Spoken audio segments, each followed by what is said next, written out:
ನೂರಾರು ದಿನಗಳ ಸಂಘರ್ಷ, ನೂರಾರು ನೋವು ನಲಿವು, ಸಾವಿರಾರು ಕನಸುಗಳು. ಈಗ ಎಲ್ಲವೂ ಬಂದು ನಿಂತಿರುವುದು ಕೇವಲ ಒಂದು ಹೆಸರಿನ ಮೇಲೆ. ಯಾರು ಈ ಬಿಗ್ ಬಾಸ್ ಕನ್ನಡ 12ರ ಮಹಾ ಚಾಂಪಿಯನ್?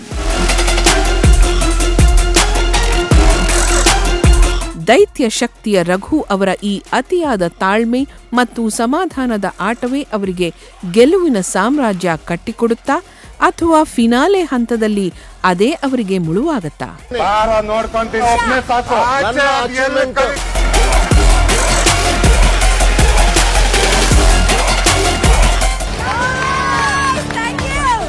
ತಮ್ಮ ಮುಗ್ಧತೆಯ ನಡುವೆಯೇ ಘಟಾನುಘಟಿಗಳನ್ನೇ ಹಿಂದೆ ಹಾಕಿದ ರಕ್ಷಿತಾ ಶೆಟ್ಟಿ ಅವರ ಈ ಪಯಣ ಕೇವಲ ಅದೃಷ್ಟವೋ ಅಥವಾ ಅಸಲಿ ಚಾಣಾಕ್ಷತನವೋ ಎಂಬ ಕುತೂಹಲದ ನಡುವೆ ಈ ತುಳುನಾಡಿನ ಚೆಲುವೆ ಇಂದು ಗೆಲುವಿನ ಲೆಕ್ಕಾಚಾರವನ್ನೇ ಉಲ್ಟಾ ಮಾಡುತ್ತಾರಾ?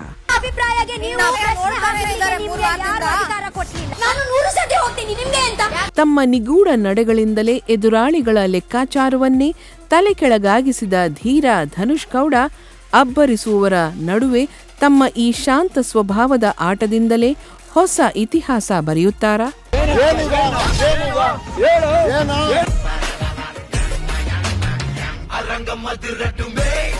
100 ದಿನಗಳ ವೈಮನಸ್ಸು ಮರೆತು ಇಂದು ಕೇವಲ ಪ್ರತಿಭೆ ಮತ್ತು ಪರಿಶ್ರಮಕ್ಕೆ ಸಿಗಲಿದೆ ಮಾನ್ಯತೆ.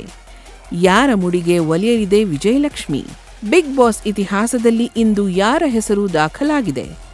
ಅಂತಿಮ ಕ್ಷಣಗಳ ಎಣಿಕೆ ಆರಂಭವಾಗಿದೆ.